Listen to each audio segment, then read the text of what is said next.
Can't hear you. I started it. Good morning. It is 9 a.m. and I believe I heard Commissioner Peck come on board. Good morning. Good morning. We have all three commissioners on the board then, and we have a couple in the audience, Mr. Johnson and Amanda at our desks. So with that, would you join me for the Pledge of Allegiance? I pledge allegiance to the flag of the United States of America and to the republic for which it stands, one nation, under God, indivisible, with liberty and justice for all. Thank you. First item on the agenda this morning is office business, approval payroll. Well, Mr. Chairman, we only have one voucher in the coffer today. I move that we approve the fund expenditures of $590,089.88, and I'd like to say that it has been reviewed by the administrator and also by two members of the auditor's office. Second. All in favor? Aye. Aye. Aye. That was one and only this one. Yep. Okay. Move on to the consent agenda then. 1 through 6.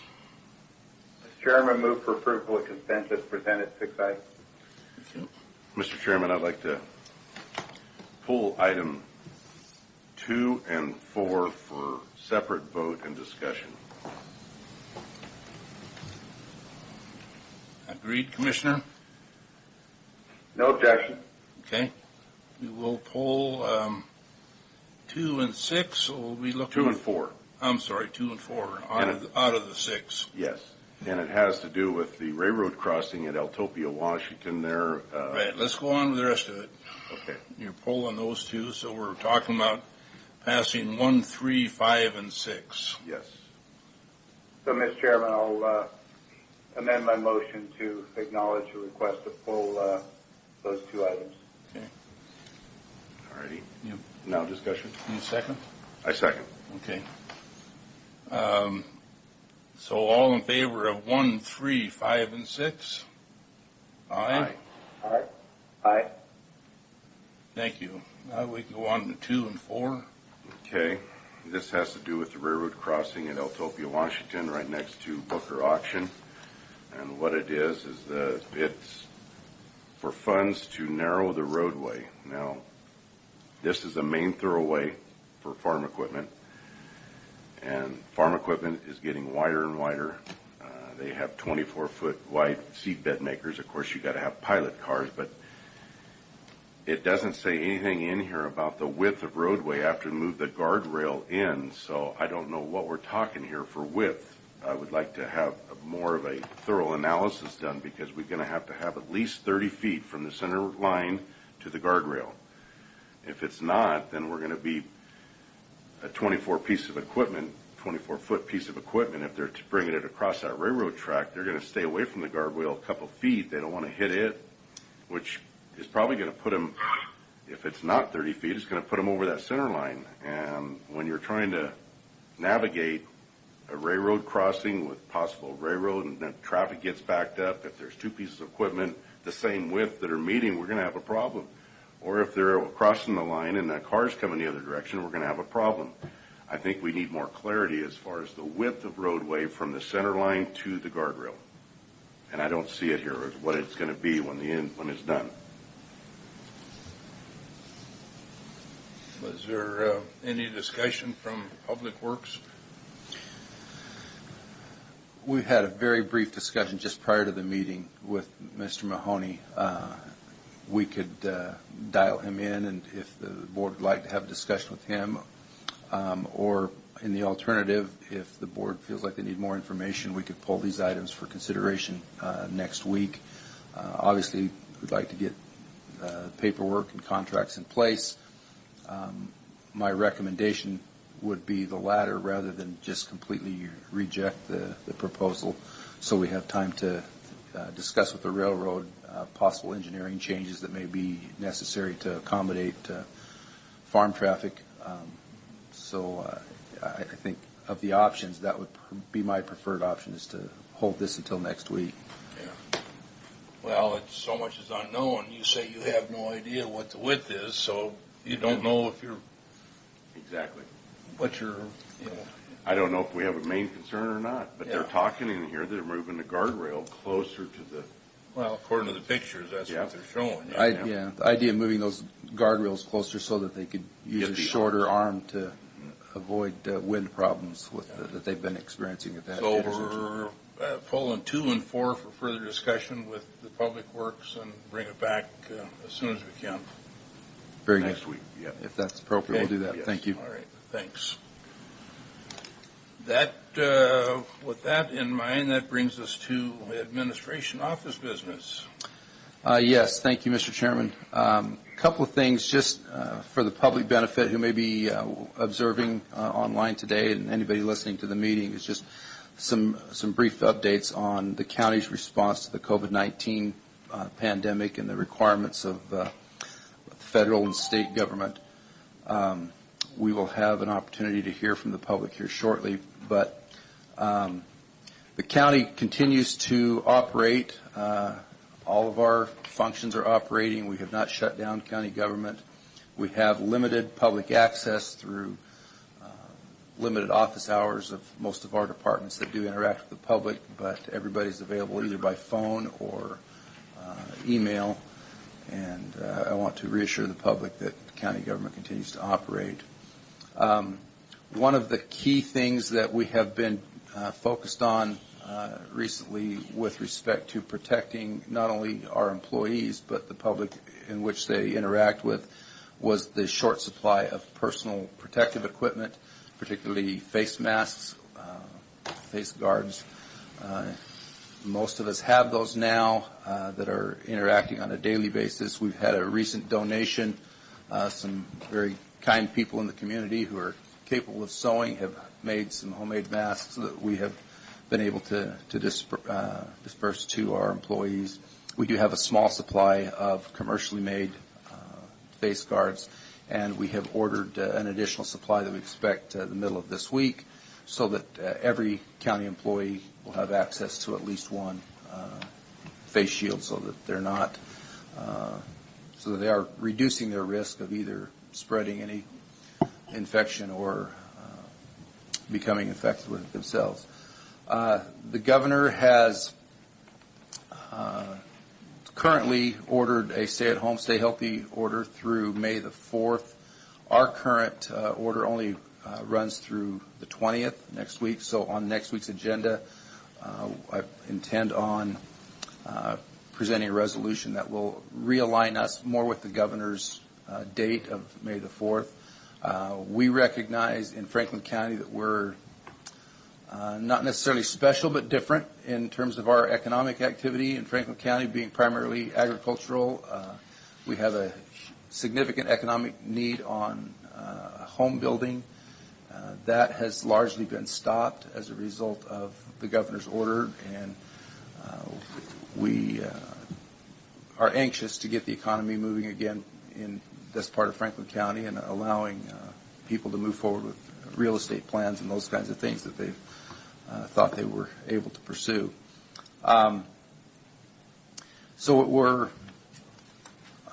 as county administrator, looking for a little bit of direction from you of what you would like me to do with respect to the governor's orders. If you want to issue any letters or question any, provide any input directly to the governor's office, or work primarily through WASAC or other organizations to convey concerns of Franklin County that you're hearing from your constituents. I want to make sure that I'm being responsive to what your expectations are in that regard. With respect to our county employees, those that are not able to come into the office, many of them are working from home. We have a very robust telecommuting capability right now that's been able to meet most of our needs. We do have some employees that have been required to use administrative leave because they're either unable or come into work. We expect to get data this week that will show us through a full pay cycle what the expected cost of that has been. That's going to be helpful in terms of future budget projections. But the federal government's Families First Coronavirus Response Act authorizes up to 80 hours of paid leave under that act that we intend on triggering the mechanism probably starting with on the 21st next week at our meeting. We'll have a resolution to require our employees to use that bank of leave first. That will help us later down the road should we encounter a second wave of coronavirus infections in the fall, consistent with the flu season, and to give us a little better predictability towards the end of the year. And that I've been working with the HR department and making sure that we're addressing those needs. The final concern that I know a lot of people in Franklin County have been asking about or concerned about property taxes being due April 30th. That has been a very difficult thing to address because we recognize the financial impact that's being placed on the citizens of Franklin County right now. I have not recommended that we delay collection of those property taxes. I've been working closely with the Treasurer's Office. She's been very good at designing and assisting taxpayers with payment plans to make sure that we're not treating people unfairly, but recognizing that there are people that are not in a situation to be able to fully pay that first half of their payment April 30th. And we want to be able to work with citizens and help them through this process.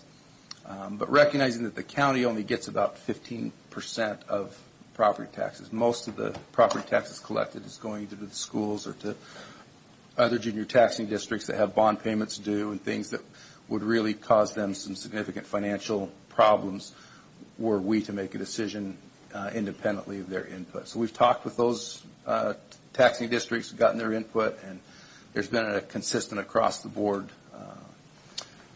support for us retaining the original April 30th due date, and we think that is in the best interest of all the taxpayers. We recognize, as I said, that it creates hardship for some, but from a general policy standpoint, I think that's right now the best approach is to continue to work with the Treasurer's Office and individual taxpayers. So I'll get off my soapbox here, but I wanted to make sure that you were updated and that the members of the public had that opportunity to know what we're doing. Do you have a comment, Commissioner? I was just going to thank Mr. Johnson for making sure he coordinated with the other taxing districts. As he correctly pointed out, we're a small part of the recipient base for taxes, 10-15%, and one size does not fit all. And also to acknowledge that the Treasurer, I think, has been doing an excellent job of dealing with individual case situations where people do have a challenge in meeting their tax obligations and want the public to be aware that they can contact that office and get relief if there's a need for it. So that's all. Yeah. I think the only other thing that I had, Keith, early on in your conversation there was a letter. Did we think any more about Senator One-Off support the housing?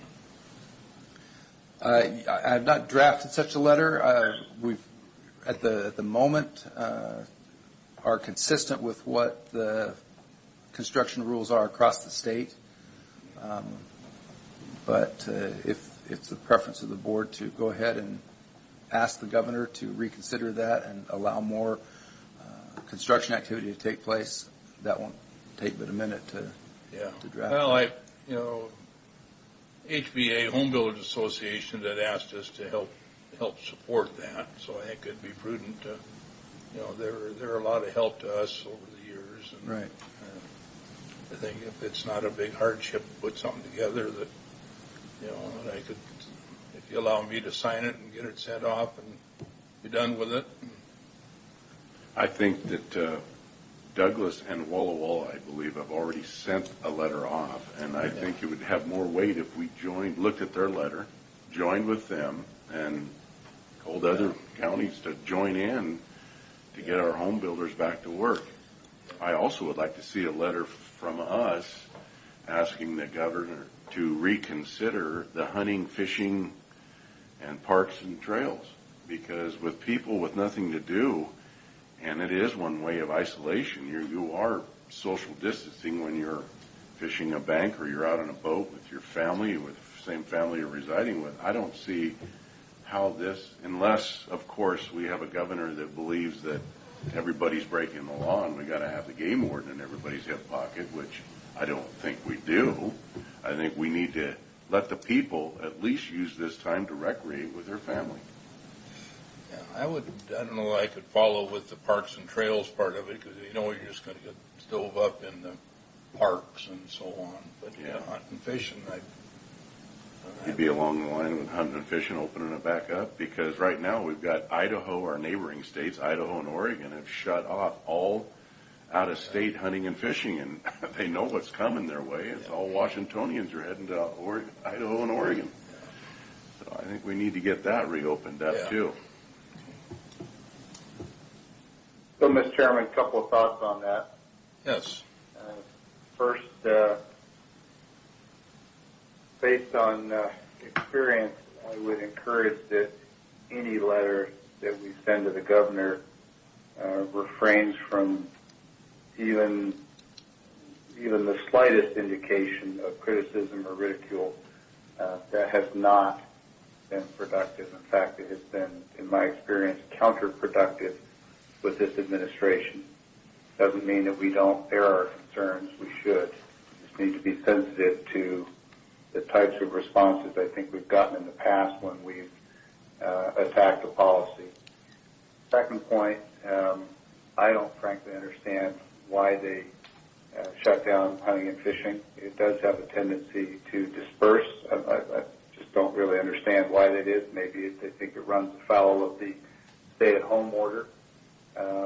But we might mention in there that the state's wildlife and park system all benefit greatly from the revenues that come from hunting and fishing licenses. And right now, with those coming up for annual renewal, there's little chance that many people will be bothering to purchase those when hunting and fishing is shut down. And that's to the peril of our wildlands and our wildlife and our fish. So I would insert that thought in there. And as for the home builders letter, certainly support the notion of a response in support of the home builders, with emphasis on the fact that it's an industry that they are able to social distance and still perform work. They're not working in a closed office space in most cases.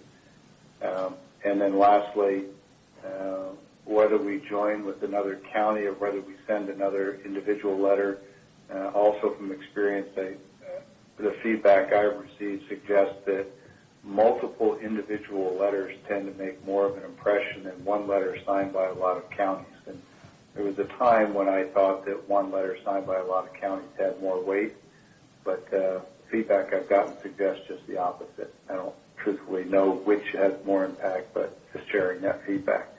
And that's all. Thanks. Yeah, Commissioner, I totally agree with you that I don't know that I would want to piggyback on anybody else's letter. I think, if we start getting form letters, they go in the garbage as quick as we get them. So they should be individual letters. Happy to draft that. Okay? Okay for me to sign it and get it on the way? Yes. Okay. Absolutely. Okay. All right. I see we have Mr. Mahoney here. Did you have any updates on our discussion? Yes, I do.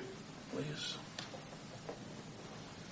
Just want to kind of give a brief history of the project first. This was a project that's been included on our 6-year transportation improvement plan program. Mr. Chairman, I'm not able to understand you. Can you get a little closer to the mic?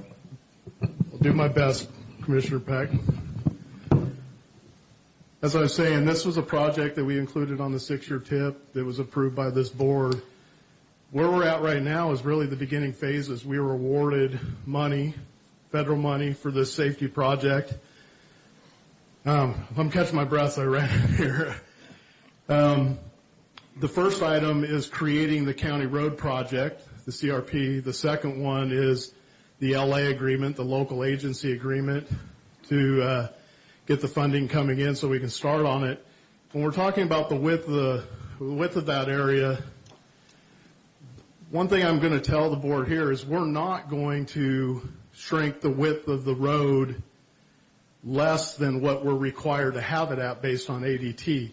Federal requirements, I believe, based on ADT out there is a road needs to be 34 feet wide. For example, our busiest roads, when we have widened those out like Glade, is 40 feet wide at its widest points based on ADT. This road is beyond 40 feet wide because we have pretty wide shoulders, paved shoulders, plus we have a good area of gravel beyond that. When that guardrail was put in, it was put in to protect the actual arm bases for the railroad. Now, when they have a windy day, those arms get broken, especially when they go down, and they've asked us what we can do. So the intent is of course, to move the guardrail in, but the road will maintain the width that we need it to be maintained at, no less, no more. So if the lag manual, which is the local agency guidelines, dictates that road, based on its ADT or DHV, which is daily hourly volume, dictates that it's going to be a 40-foot wide road, 12-foot lanes with 8-foot shoulders, that's what it will be. If it's supposed to be a 34-foot wide road, 11-foot lanes with the 6-foot shoulders, then that's what it will be. We do not plan on going any less than what the federal requirements are on roadway widths and what we're required to do under the local agency guidelines. So I just want to reassure this board that our intent isn't to take this to be a narrow road. It's going to be consistent with all of the roads out there that we have widened throughout the years to meet federal guidelines as far as width goes. We're not there all the way, but, you know, that's what we're working on, is trying to get our roadway widths up. Taylor Flats is a big one. And so we have no plans on going less than what we're required to do. But there is a very large area out there, even behind the guardrail, and that those can move in. But that still mandates that the guardrail needs to be moved in as well. Now, when I talk about widths of road, let's say the lag manual requires, based on ADT, that should be a 34-foot wide road. We still have to have buffer between the edge of the road and the face of the guardrail, which typically is about 2 feet. So you would be talking about, in a 34-foot wide road, 17 foot on each side of center line, 11-foot lanes, 6-foot shoulders, plus another 2-foot buffer. So we would be maintaining all of the guidelines. The reason we haven't provided that to the board is because this is really the beginning of the project. We haven't started design. We haven't started anything because we wait for the funding to come in before we start. Now we're at that point where we will start digging in to the design elements and the design requirements, but we can't do that until this phase gets done. We create the CRP, and we have the board approve the LA, the local agency agreement, so that we can get this money obligated so that we can start moving forward with design. So that's where we're at now. Our intent is never to placate some other agency and narrow our roads beyond what they are. But I will tell you, this road is wider than it needs to be in that area because it was originally designed for buses and whatnot to be able to have a separate lane to stop at the railroad tracks. It's unnecessary in this roadway because we just don't have the traffic at this section of road. The average daily traffic doesn't necessitate having separate lanes. You don't see traffic backed up because the school buses stop there looking both directions before they go through the intersection, like you would see on maybe on highways. So there is room to move the guardrail in to narrow the shoulder without interfering with the required width of the road in accordance with federal guidelines. So, hope that helps. Thanks, Matt. Thanks for coming in. That address your concerns? Well, it answers questions. 17-foot with 2-foot buffer and a 24-foot seatbed maker, and we know what goes into that auction yard, all kinds of wide equipment. But where are they coming from? There's how many bridges out there that are Exactly. narrow? But I'm just saying, I talked to Mr. Booker at Booker Auction, and he'd already talked to the railroad completely against this, because he says he sits there in his office and he watches that traffic. Yeah. And the buses do stop there. When the buses are running, right now we don't have any school, but the buses do pull up there and they stop when they are bringing the kids. And I have been down there quite a bit, and after a train goes through, there is quite a bit of traffic sometimes that is backed up with farm equipment waiting to cross. I don't like the fact, I can see right now with the picture, they could bring that arm in at least 4 feet right up against the guardrail right now without moving that guardrail. No, the guardrail would have to be moved. There has to be, when you're designing guardrail, there has to be a buffer behind that. The guardrail system that we have out there is what they call a flexible guardrail system. Okay. So you have to have a minimum of 6 feet behind it from the object. For the arm. Gotcha. So the other thing, with all due respect, I don't know who Mr. Booker talked to at the railroad, but the railroad reached out to us with the problem that they were having with the arms breaking. The county receives that bill. With our agreements with the railroad, we have to pay for a portion of every time they go out there and have to fix it. So we've incurred lots of cost, the life of those arms out there, paying for them to go out and repair those. We get quarterly bills to annually bills from the railroad. So you don't see those because we do, because as the road department, we're the ones who are then forced to pay for these costs for them to do those repairs. And we do pay a cost for repairing this specific thing. But it was the railroad that came to us, that I personally went out with the county engineer and met with.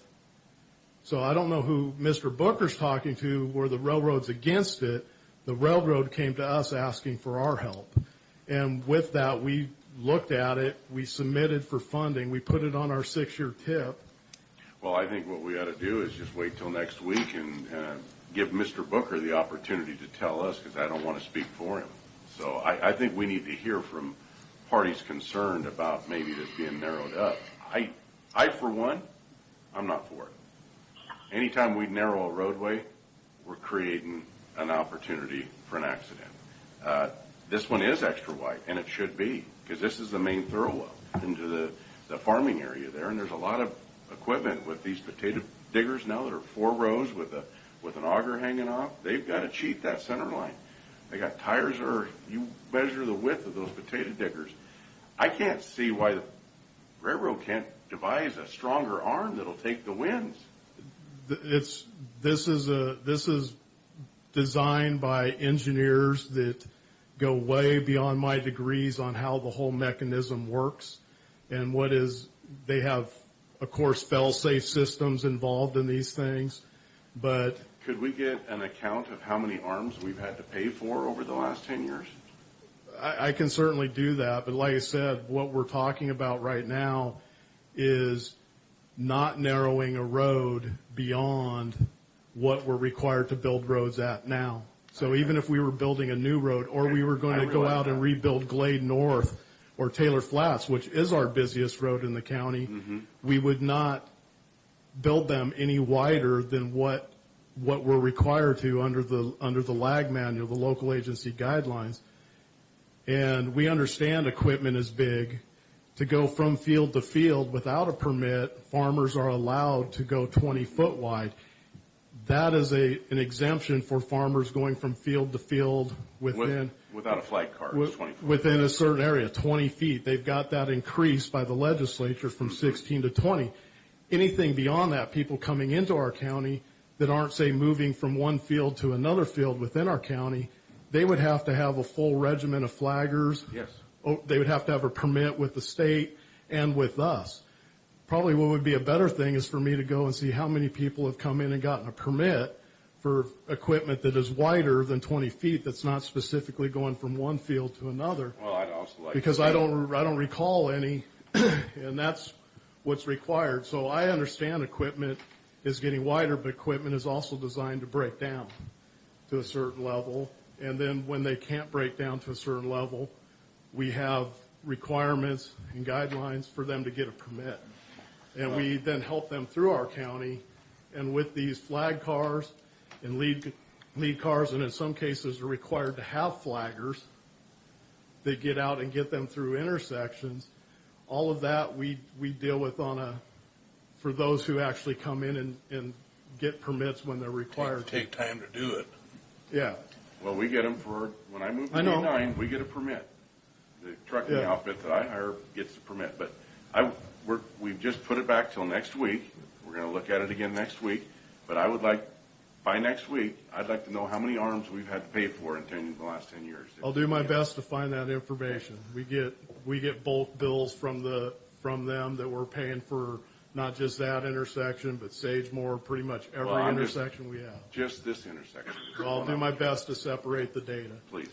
If I may, I know we've got some public comment lined up. Mr. Booker, I believe, is on the line waiting to make some comment, if that would be helpful. Okay, let's open the lines. Mr. Chairman. Yes. Mr. Chairman, a couple of comments, if I might, before we open the line.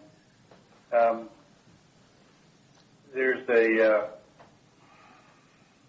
a chain of events scenario with those guardrail arms. If you make those stronger, then you start running afoul of design requirements where they can break away if someone drives through them when they're down without taking off the top of a car or killing the people inside.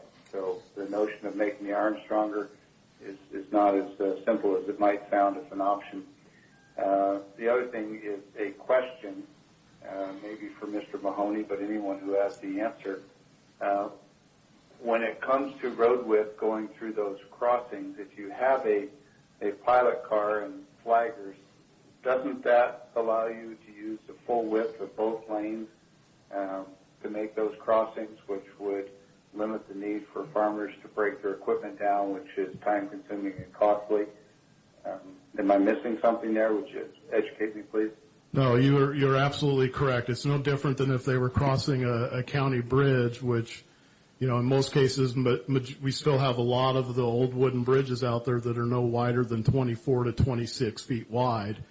And I understand most of the farmers will do whatever they can to miss those bridges and move around them, but certainly, we build the roads wide enough, and in cases where people have to haul, because we've had them where they've moved homes, and they're taking up the whole road to do that, and they can do that, but we also have mapped out locations where they're going to be able to pull over and get completely off the road so that traffic can then pass. So we work with movers and farmers coming in to give them the best routes to do that, and this still would, in my mind, would still be a good route. Like I said, we're just looking at a section of road that is completely overbuilt. It's way wider. It was built a long time ago. All we've done is just supplemented what was already there,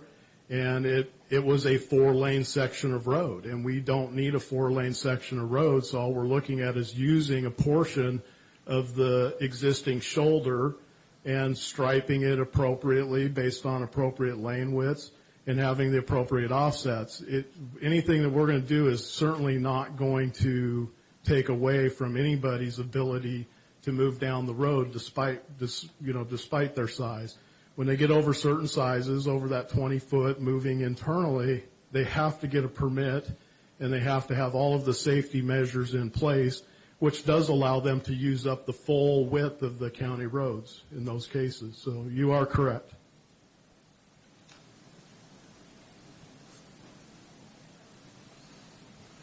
That answer your question, Brad? Yeah, I think it did. Thanks. I was just contemplating, how much of a burden it is, whether it's the law and requirement or not, how much of a burden it is to get permits and flag vehicles and such to make those crossings. And I guess it's hard to get a sense of the level of burden without knowing just how many of those crossings, in fact, are made each year. So it'll be interesting to see how many permits, in fact, we're pulled to do that, so we get a sense of how many crossings might be burdened. So, thank you. Okay. The other thing I do want to add is when you look at Eltopia as a whole, this area of the road is absolutely way wider than the rest of Eltopia, and Eltopia functions on a daily basis for the community that drives it. And so this is way wider than the rest of the road, which was designed to legitimate design standards. So, I mean, I'm not trying to argue. I'm not trying to, and certainly waiting next week, if that's what the board wants to do, and I'll get the information the best I can for Commissioner Didier. But what we're trying to do is we're trying to keep the boat moving forward, flowing down the river, and get this money coming in, and get some work, some good, safe, some work done for the county and the residents out there. The one thing I do want to add is we've been given word that our motor vehicle fuel tax is estimated to drop 40 to 50% of what was projected. So if you're looking at $3 million, we could have up to $1.5 million impact to our budget alone, and as well as the other impacts that we'll all be seeing. So we're trying to get this stuff flowing in. So if the board wants to wait a week and gather more information, I'm okay with that. What I will tell you is I probably won't have any more information other than what's been requested, because this is the beginning phase. I don't know what the end road width is going to be, because we have not spent any money on design. We've only spent money on moving forward based on the 6-year transportation improvement program that was approved by this board. That gave us our marching orders, and we're moving ahead based on those marching orders. So that's really what I'm passionate about, is doing the board's will, getting this federal dollars flowing in as quickly as possible, and getting these projects done as soon as possible. So, Thank you. Yeah, that's a very true statement as far as the road width from all of Eltopia west all the way from the river on is no wider than that. So, anyway, open up the phones. Okay. We do have a 30-second delay, but we do have a couple of people lined up to make some public comments on the phone.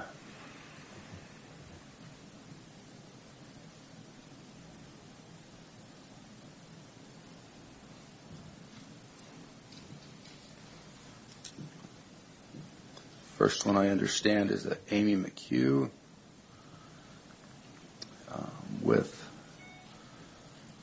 looks like her husband and a Jordan Reed, all on Dogwood Road in Franklin County.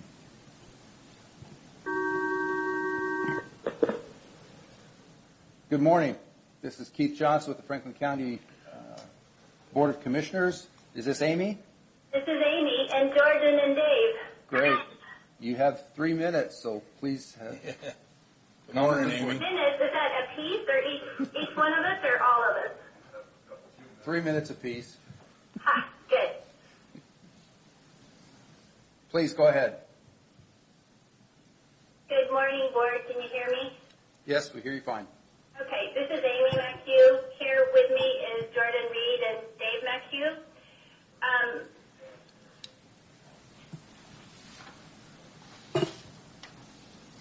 Okay.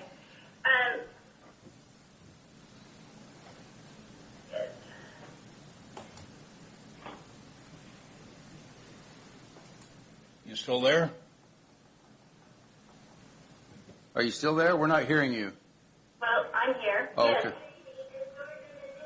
Oh, it's going to be hard. Okay.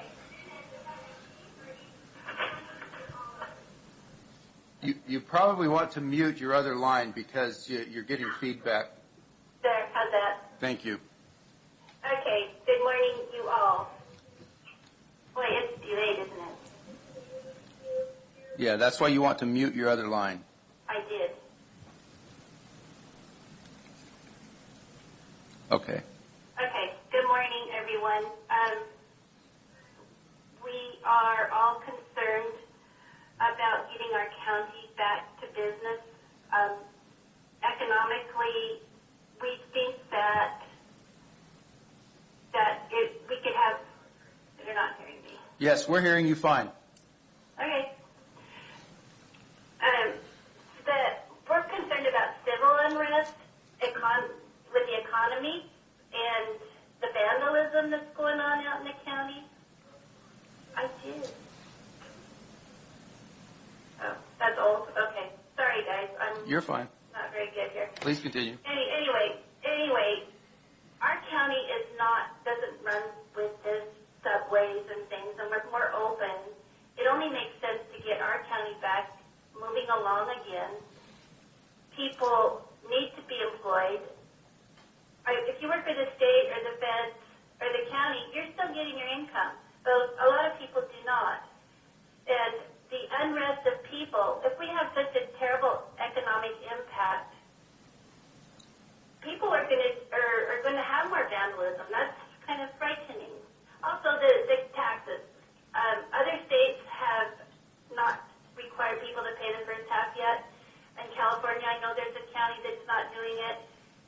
People that are not employed will have a very difficult time. If you do delay it, will there be a penalty and interest on it? What else can I ask you? I wrote it down. The fishing, it makes no sense that people can't go out and fish out in the river. What else? H2A workers, will they be affected by this? Coming in to do the crops, housing for them. And also the reflectors that we just put up along the road sides, they're mostly gone now from those wide loads. That's another cost. And here's Jordan Reed. Hey guys, thanks for your time. I'm just, I move equipment up and down 395 and I'm trying to figure out why, as a state project, we shut down and have one lane on 395 that some of our equipment won't even fit down, and what the commissioners are going to do to get that project back up and going in a timely manner to make it safe to travel again. Not ours. Go ahead. The short response to that is that's a state project and not a county project, but we're well aware of the impact that's having on local people. Well, but as you guys are county representatives. I mean, let's Certainly. Get to the state and say, hey, this thoroughfare runs through our county, and we need to get it opened back up. Need to talk to the governor to let him open up. I don't think you'll get any argument from this group on that. No, not at all. And Jordan, if I'm hearing you right, all it is those barrel cones that are out there that are blocking because otherwise there's really no work being done there, right? No, there's nothing being done. I went by the other day, and there was a gal out there putting the cones that had blown out of the way back over to the side. And, if I need to move my spud planter down to Vineyard Road, and I can't do it, I got to go down to Glade now and, take on oncoming traffic because I can't get through the freeway. Yep. And there goes more reflectors. Yep.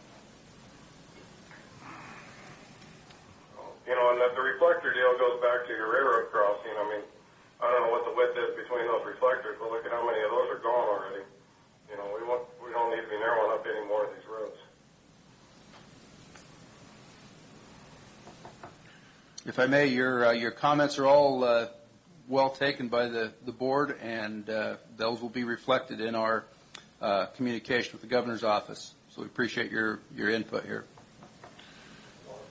And we could request that they remove those cones on 395 since there's no pavement tore up or anything out of the way. They can take them off the shoulder, right? Open those lanes back. Yeah, open the lanes back up on the highway since they're not doing any work. They're just blocking traffic down to one lane.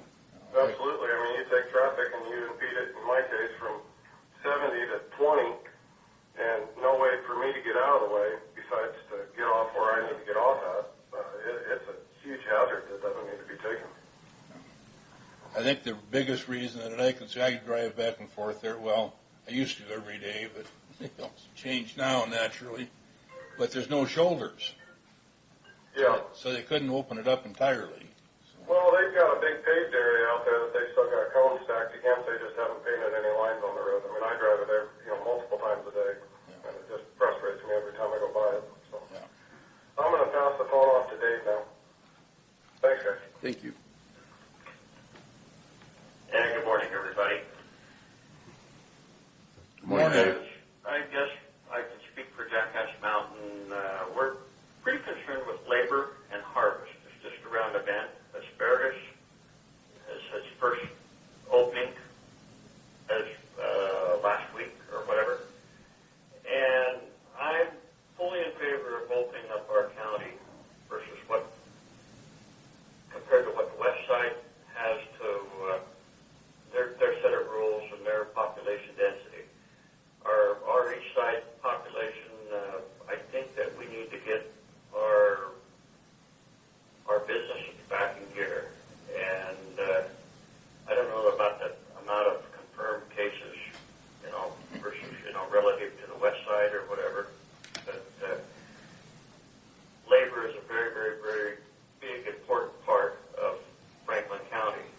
And high population cherries, apples, asparagus, you name it. We have to let people know that, hey, jobs are here, and or maybe there won't be.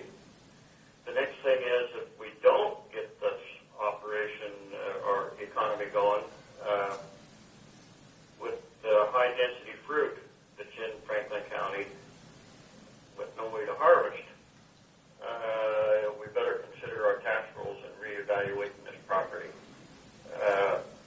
As you well know, the potato contracts have been turned back from the processors, several of the early ones in the county, and so it's a trickle-down effect. Everybody's wanting to protect their job. So anyway, keep that in mind, and let's get things back to normal. Thank you. Dave, this is Bob. I didn't realize there is, because it's agriculture, there is nothing stopping farm workers from going to work or going to harvest. Well, when you go to the grocery stores, those harvest workers, what do you want them to, we bring in an extra influx of population to harvest asparagus, to harvest fruit, anything. There's influx into our county that these people need to, go to the restaurants and so on and so forth they work for their paycheck to the end of the week. And if you're going to lock them up in their house at the end of the thing, there's really they don't have a yard to go work in. How about that? Let's put it that way. They're busy themselves. Yeah, no, I totally agree with that. It's just that, there's nothing that's stopping the workforce from driving up and down the road coming to the farm. So that was my only thought. Thanks for sharing it with us this morning. Yes. Well, I think we're done here, but I just think that our county needs to be opened up, and I think it needs to happen quicker than what the west side population would probably agree to. Thank you. Thank you. Thank you.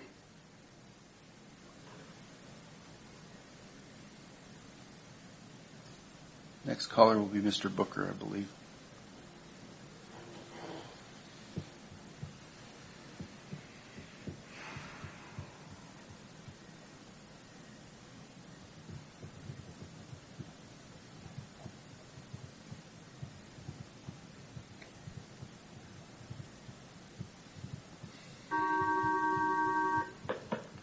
Mr. Booker, Good morning, gentlemen.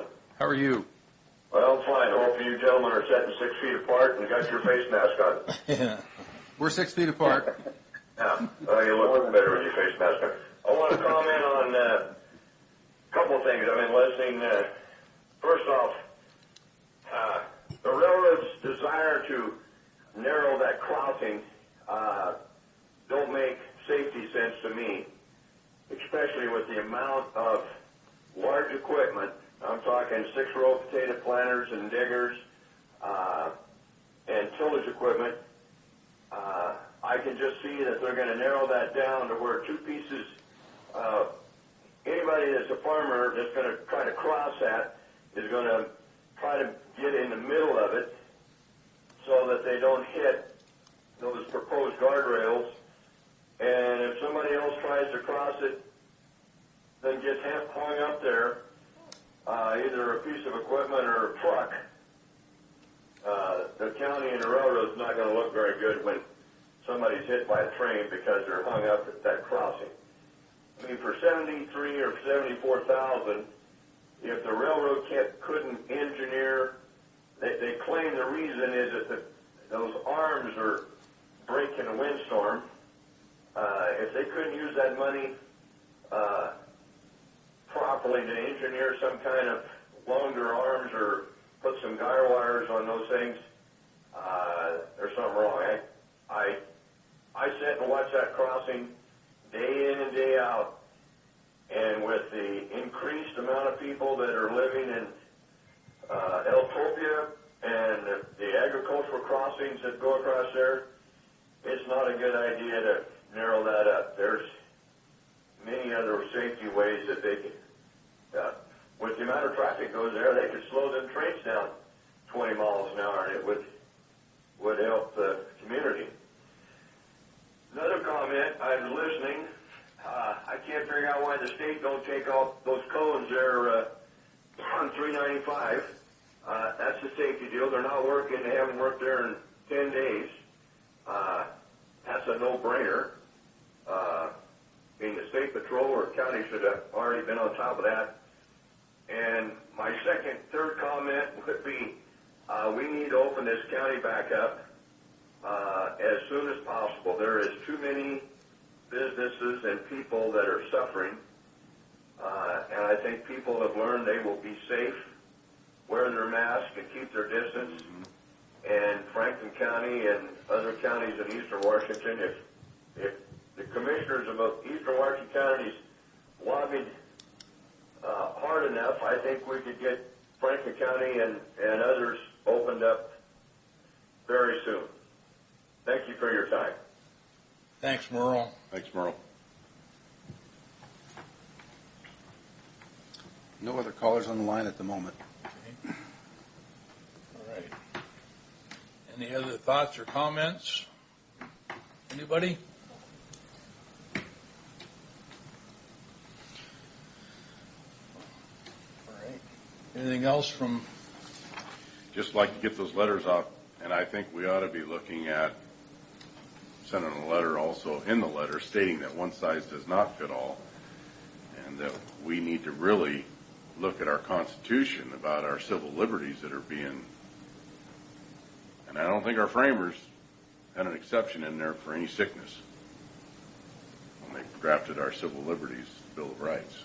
So I think we really need to send a strong letter to the governor that he needs to be looking at Eastern Washington completely differently from Western Washington. We need to get this thing fired back up. Anything else, Keith? No. Amanda, anything? Nothing from the... Chairman, Yes, sir. just a few observations. If you've been keeping up with your international reading, you'll see that China reopened a lot of their amusement parks and other public activities a week or two ago, and they're starting out this week by announcing substantial reoccurrence and increasing numbers of COVID cases. That's a little concerning. Second, unrelated comment. Picking asparagus is fairly labor intensive, and those crops, from what I hear, don't appear to have been affected much, if any, by the freeze that we just had recently. So we'll need labor for those. Third thought is that an awful lot of our tree fruit took a really hard hit recently with the freeze. And I suspect that our labor needs in that arena will be less than they have been in the past, but not claiming expertise there, just trying to create some awareness of all these different variables that are playing into it. And then I'd also note that while I'm not opposed to trying to get our economy back up and running and our county open as soon as possible, if we're going to write to the governor, I sure hope we have a better argument than our county is different than the west side, because there are parts of the west side that are just as agrarian and just as sparsely populated as our county.